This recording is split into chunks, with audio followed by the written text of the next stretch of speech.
this momentum that's building around these Mamdani-backed candidates is not setting well with many Democrats. So does this seem to be leading toward big civil war in the Democratic Party?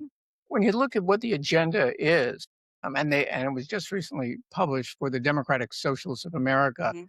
what they're advocating is free housing, free college, free transportation, free healthcare, Mhm. defunding the police, and the elimination of ICE. And actually, this week, we saw a fundamental split emerge in terms of the policy over ending aid for Israel. There was a proposal put up to cut the $3 billion in aid for Israel.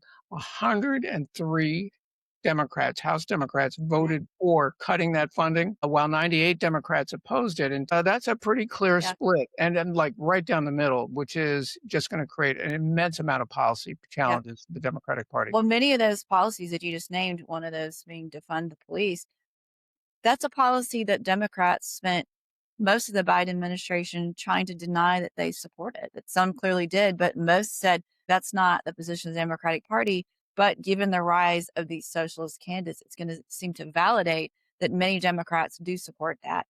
And on the proposal about cutting aid to Israel, Democrats also have this belief that one of the big reasons they lost in 2024 was over Israel and Gaza. They believe that Kamala Harris didn't take a strong enough position on Gaza as she should. There are a lot of Democrats who believe that.